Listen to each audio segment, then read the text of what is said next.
Good morning, everybody. Happy Monday and welcome to the Rangers Review morning briefing for Monday, the 27th of February. I'm Derek Clark and I'm joined by a full squad this morning. Delighted to say we're joined, first of all, by Joshua Barry. How are we doing, Joshua? Yeah, good to be here, Derek. Not the greatest game to talk about, unfortunately, but obviously lots to get into after yesterday. Yeah, and Stevie Clifford, who was alongside me yesterday as well at Hampden, a miserable afternoon. Good to have you back on, Stevie.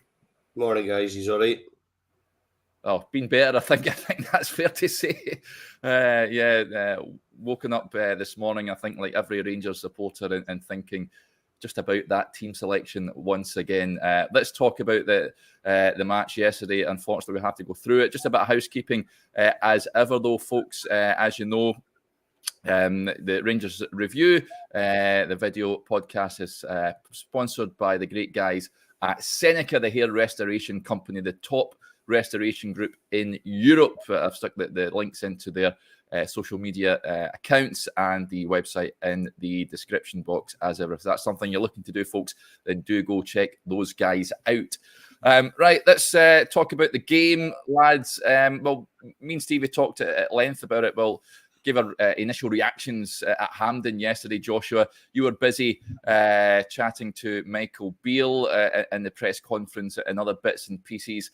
I want to get your reaction, though, Joshua, to not only the events at Hampden, but why you think it all transpired as it did yesterday. Yeah, there's lots to pack into the conversation, Derek, isn't it? Because this is obviously a situation that Michael Beale kind of inherits, the issues that this squad have had over a number of years. And Stevie had a line at the end of his piece where he's saying this isn't reactionary, and it kind of his reaction to kind of the overall day, and it's not, because these are the games that I guess make your name as a Rangers player, or in the old firm it's first or last, second is last, and if you don't win cup finals, then undoubtedly a lot of criticism is going to come your way. I think, like most people, the midfield decision, I was surprised at that. I really thought it would be Raskin and one other. I think a lot of people kind of in the lead up to it were saying who will partner Raskin. Yeah. So it was a surprise when he didn't start. And Michael Beale, when asked about that in his post-match press conference, just said that he thought the team that had played in the old firm at New Year and away at Hearts was kind of deserving of that start. They'd put in the two best performances. Raskin and Cantwell hadn't really played in this type of game where they've got a lot of work to do off the ball, as I think you've seen, especially in the first half. Rangers sat off a lot and were trying to hit Celtic in transition. And in a way, I don't think it was that dissimilar to the game at Ibrox, the old firm at New Year. Obviously, Rangers conceded at bad times in either of those games. I think that the big thing that they weren't able to do was twofold. One was they weren't able to really deal, I think, towards the end of the half with the way that Celtic were rotating down the side.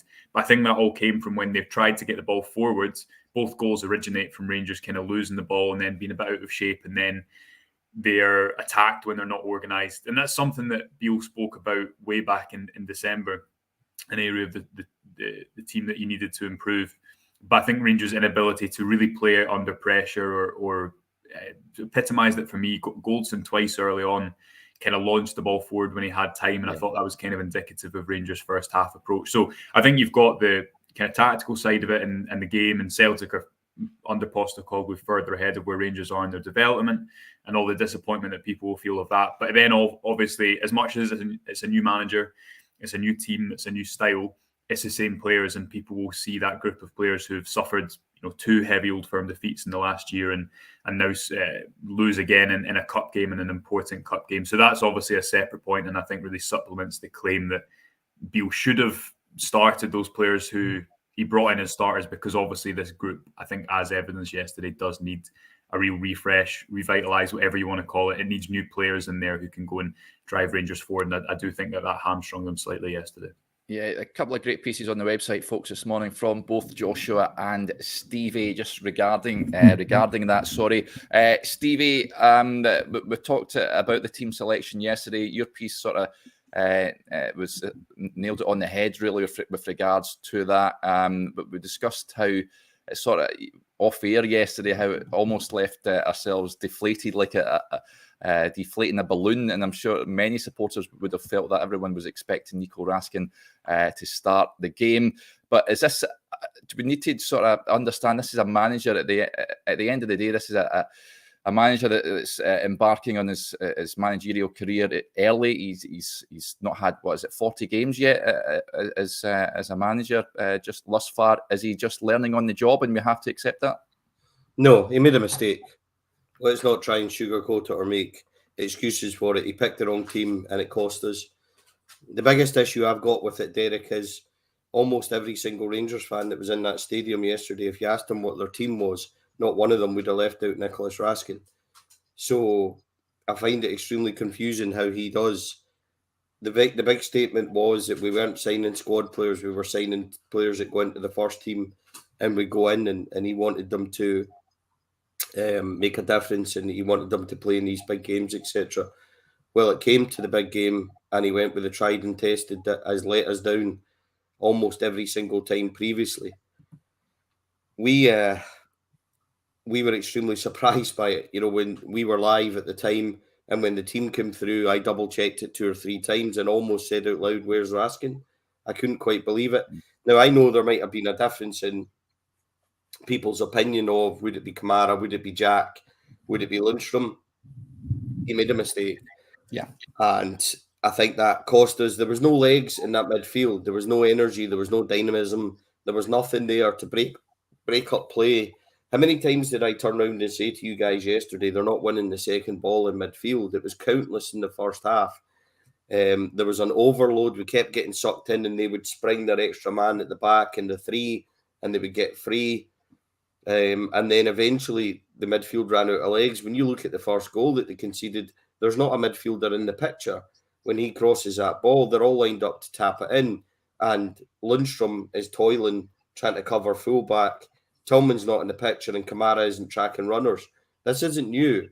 This is what we've seen recently in the last year or so with these very same players in these fixtures. So he got it wrong. He made a mistake, and ultimately Rangers lost that midfield battle. Rangers were extremely poor yesterday. You know, we can romanticize about how they did well in the last 20 minutes or whatever. The game was over by then, and when you actually watch the last 20 minutes, although they did win more in midfield than that, they created next to nothing. So they didn't do that well, considering. But do you know, Derek, you probably come to me in a really bad morning, because I'm getting quite sick of this bunch of players constantly doing what they do all the time, which is failure. And we've been conditioned now to accept it, and I'll never accept it. And people, you know, will have a go at me of my criticism and stuff like that. But see when you're conditioning yourself, and I seen somebody say last week that James Tavernier's the best right back Rangers have ever had. If that's our standards and that's where we are now, Derek, we have more issues than what's going on the pitch. This football club is underperforming massively from where it is. Yesterday was just a total mess. We didn't show up, and I'm getting sick and tired of people coming out and apologising for it. It's the same old every single time. And look, I'm raw and I'm upset this morning as much as I would have been yesterday. I understand that. And you'll get a more detailed and a more balanced review out of Joshua. He'll be able to tell you where it went wrong. But see, from my point of view, I'm sick, fed up of seeing the same out of this group of players. I asked Michael Beale afterwards if this needed a revamp or a rebuild, because I thoroughly believe it needs a rebuild, because this team is broken. And I think they proved it time and time again. Yesterday has to be the last roll of the dice for this group. Start integrating the new boys properly from the start. Play your youngsters if you can. And then in the summer, start getting rid of this group. It needs revamped. Stevie did ask Michael Beale that question at the press conference. I'll read what he said, folks. He says, "Is this team actually broken? Revamp is a better word than rebuild. We've had a lot of injury problems this season. Even going into this week, we've had a lot of uncertainty. We need to get over that and make sure people are fit and healthy and available, as that makes a strong squad. We have to got to recruit and work out 1 or 2 futures. I think we'll come back stronger. I don't think we should get too carried away that we lost today and it's the end of the world. The job was always going to be big regardless of this result. It's important we bite down on the gum shield and take our medicine. It doesn't taste too nice right now, but when I look at the team with the promise that Malik, Tillman, Raskin and Cantwell have shown, there is enough for me to be super optimistic about the future. Is it going to be plain sailing? Of course it isn't. If we had won the cup final today, would everything have been rosy? No, we would still have that work to do, and it's my job to do that from tomorrow. I don't mind being judged on that, but at the moment in time, it's probably not the right time for me to be worrying about the greater future. It's more, okay, what didn't go right in this fixture and what have we got to do to fix it against Celtic, because against everyone else, it seems to have been fine so far. Interesting words from Michael Beale there. Joshua, there was a question that came in, lots of comments coming in. I'm trying to get to a few of them. Malky50 says, the worst part of it all was it took him till they scored 2 in the 65th minute to see it wasn't working. That for me was a galling part of yesterday. I was shocked to see no substitutions at half time. And by the time it goes 2-0, the game's over for me, Joshua. I mean, Morelos does get that goal back, of course, then he makes the triple sub. But were you surprised at not seeing substitutions made earlier? A little bit, but then Beale's the second half performances have tended to be better. And obviously we're speaking on the back of him having was it 13 wins from 14. So he has done a lot of things right. He has got a lot of calls right. He has improved this squad and I think helped recover somewhat of an identity. And it's fine margins, because yesterday, obviously, when Kent hits the post at 1-0, I think I was watching the game back this morning, but I'm only halfway through. So I think at the start of the second half, it went more to a more narrow and Sakala and Morelos up top together. So there was maybe some tactical alteration, but I agree on the personnel front. I think with everyone that it needed to be done sooner rather than later, probably, and obviously sooner than the second goal, which was to come. But yeah, obviously Beale still is a young manager, and he spoke about this himself in the week when he said I don't even think he's managed 40 games yet, and I don't think he's acted like a young manager so far at all. I think he's kind of done well on every front in terms of results.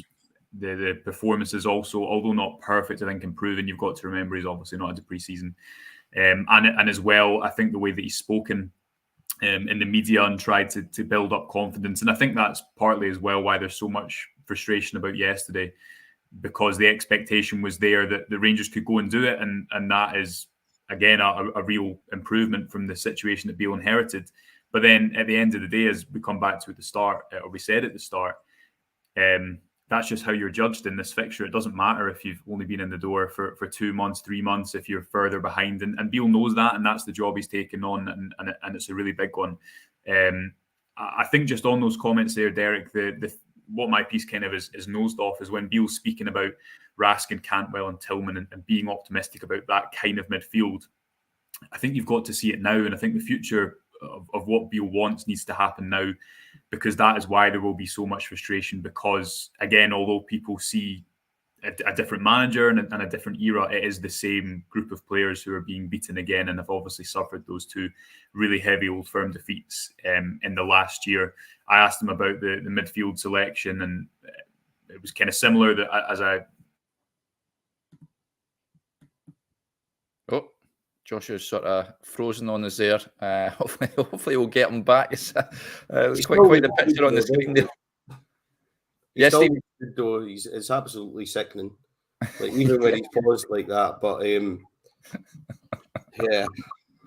yeah, substitution for Joshua, I think. Hopefully we'll get him back soon if he puts 50p in the meter. Lots of comments coming in, Stevie. We'll touch on a few of them as we hope to get Joshua unfrozen there. Ronnie McLean says, even if we had won yesterday, it would have papered over the cracks. We know where we are now, so we can rebuild. Easier said than done. There's still a fair amount of the season to go, Stevie. And the Scottish Cup, of course, is the one trophy, realistically, that Rangers have a chance in. You've got to be honest. Are you concerned about that with what we've seen yesterday, that they can go and retain that trophy?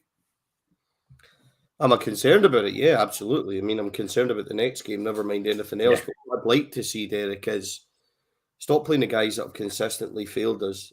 I don't want to come on here and single out people because it's probably unfair, but Glenn Kamara's time at Rangers is over. Stop romanticising about guys like John Lundstrom, who has a purple patch for a couple of months, and then people go on about him that he's the best on earth and everything else. John Lundstrom hasn't played all season. Didn't play for a month yesterday, and Michael Beale put him straight back into that team. It was the wrong decision, and he's not played well for a long time. We need to start dropping the guys that are letting us down. Alex Lowry, Todd Cantwell, Nicholas Raskin, even Adam Devine, get the young boys in to see if they can have a future. You talk about wanting to see what Robbie McCrory's like in goals and stuff like that. I understand that. But there's other guys out there as well that we need to have a look at and figure out whether or not they're good enough and whether or not we might actually be holding them back by not giving them a chance.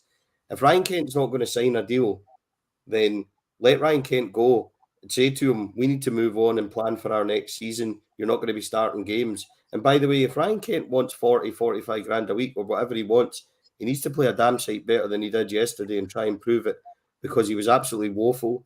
So it's time for Rangers to start making tough decisions, Derek. That's what I said in my article this morning.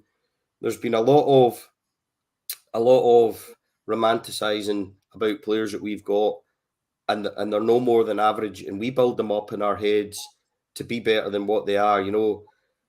Fashion Sakala talked a great game last week. He had a lot to say. Yeah. And then seeing the end of the day yesterday, he was terrible. Yeah. So I'm not interested in what players are saying off the field about that mob, about how they're better or whatever. Go and show it on the park, because that's where it needs to be done, and they haven't.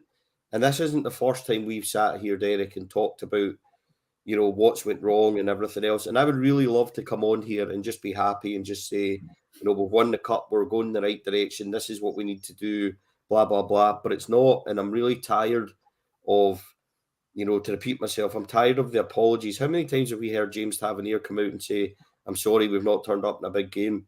It's tiresome. All I wanted yesterday was them to leave everything out there and give us a good performance. They didn't manage that. And even, when we look at the last 20 minutes, it was a bit more positive. They were a bit more urgent. Why couldn't they have started like that?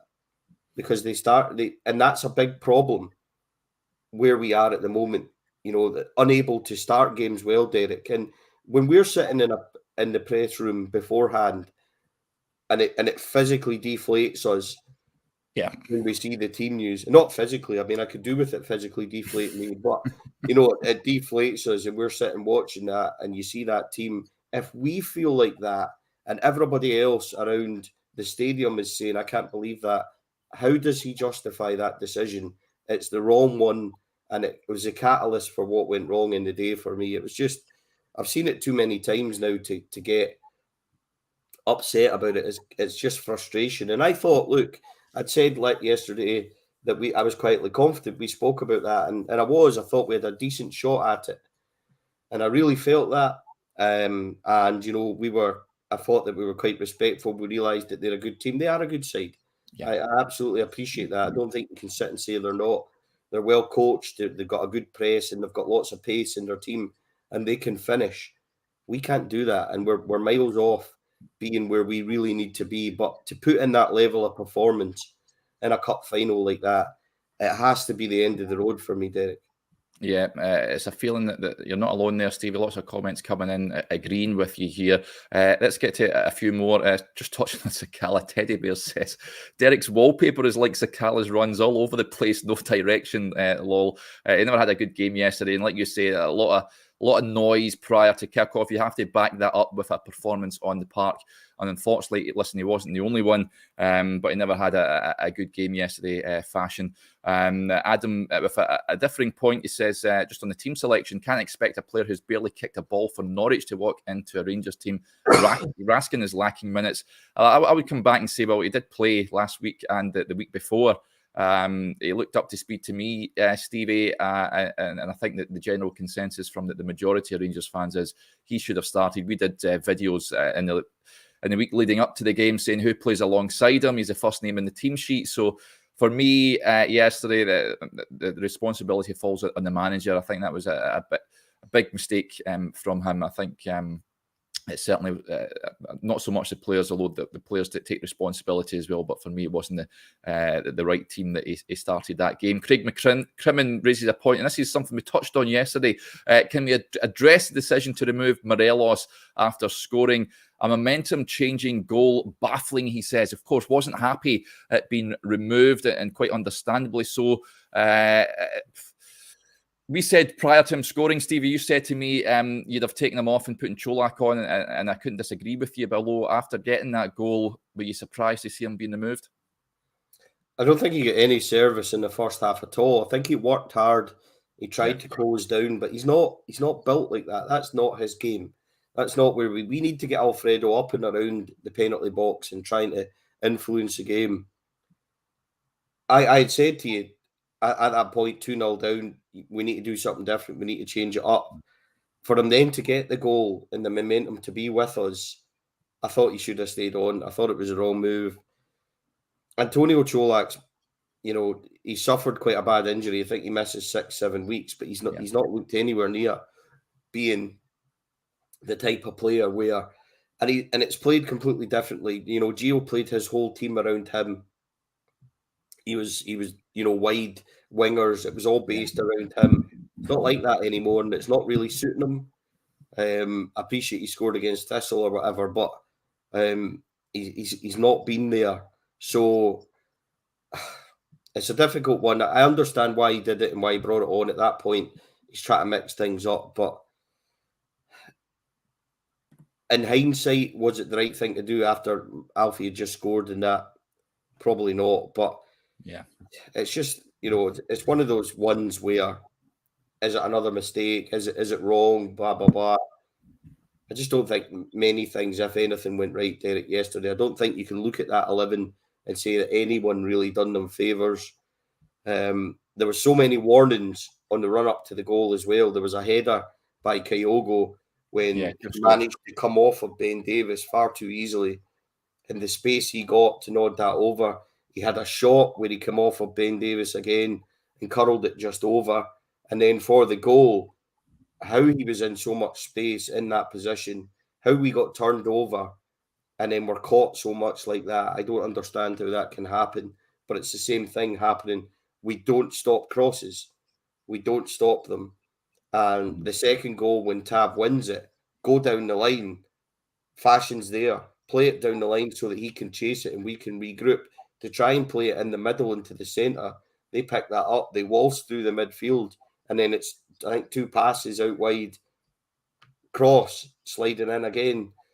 It's the same stuff, and it's so frustrating. But, I sit here, Derek, and, you listen to me in kind of rant form and stuff like that, but these players haven't done it.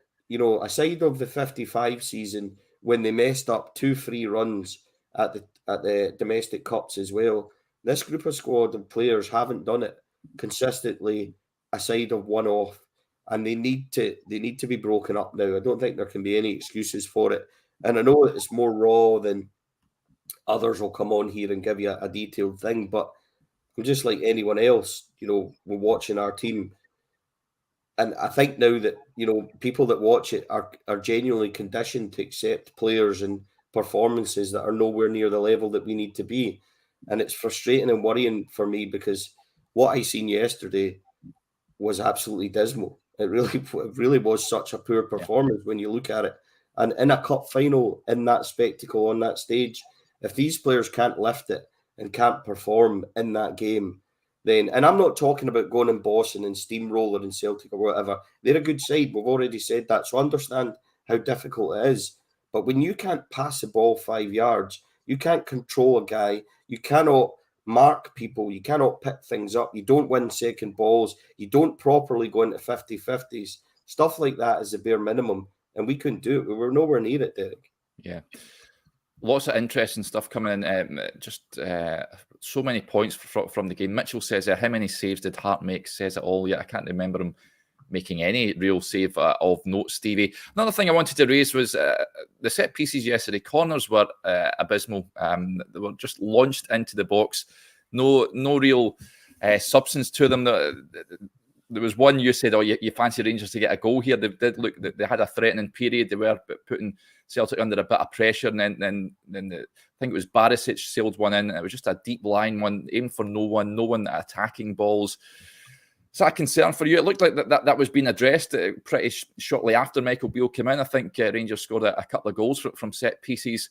However, I mean, yesterday was not good at all, was it? I mean, it was terrible. Every one of them seemed to be overhit. Yeah. I don't know if it was just me. They seem to almost be like, how hard can I hit this? How hard can I cross it in? And we'll see if we can kind of get something. But there was didn't seem to be anything really there. We didn't create any chances. Didn't even create any half chances. The period that we were talking about kind of sums us up yesterday.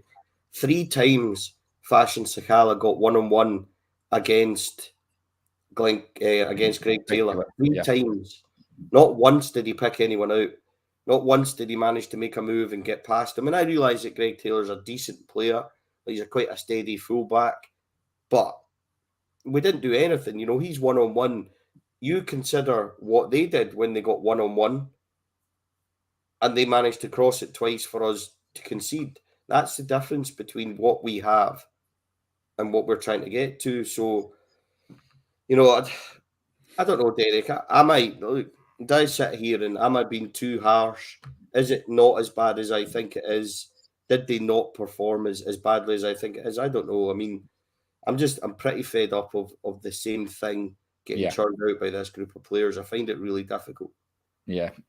Listen, at the end of the day, you could say it's the first defeat for Michael Beale, but he is judged on these games. There was a comment coming in, it's okay beating you like Kilmarnock and Hearts and Hibs and what have you, but it's these games against Celtic that you're judged upon. When one team succeeds, the other team ultimately fails, and that is the case in Glasgow. And unfortunately, Rangers were so far off it yesterday that they didn't deserve to win that trophy. Derek, can I just say on that, if we'd got beat yesterday, but we'd put on a show and got beat 2-1 and given it absolutely everything, pressed, created opportunities, and maybe like the 2019 Cup final where we were generally unlucky and played really well, we could sit here and say that's a real I don't know, like a real performance, something we can pin towards, like a building block towards somewhere else. There was nothing there yesterday at all. And that's why I'm harsh this morning, that it needs to be the end for this group. How many chances do we need to give before we actually stand and say, right, we need to break this up now? Natural evolution in the summer, 8 are out of contract, a couple are out on loan. That could happen anyway, but they need to be planning for it so much. You know, people are saying that we need to be careful the season doesn't unravel. Season unraveled back in October and November. It's long gone there. We need to start planning for next season. To be in the position where, you know, we're not ready for that would be unforgivable. So they need to be ruthless. You know, if players don't want to be here and we don't rate them long term, start playing somebody else until the end of the season, till we figure out what we can have and what we can deal with. You know, it's the first time publicly, I think, that Michael Beale's admitted yesterday that this squad might need a revamp or a rebuild. It's the first time he said that. He's always said previously it's not as broken as what people think. You know, this is a European final team, etc., etc. Yesterday's the first time we've ever got him to admit that this might need a revamp or a rebuild. So I don't think that Michael Beale, you know, is any way confused or you know, anyway that he thinks it's better than what it actually is. I think he'll know exactly what's going on. And I've said a lot in the pieces that I've done that maybe he's even punching above his weight with this team and the run that he's going on, because I just don't rate this squad, Derek, of where we should be and what we really need to be at. And I know that we actually to a cup final and stuff. I get all that, but that needed to be a whole lot better yesterday. It really did.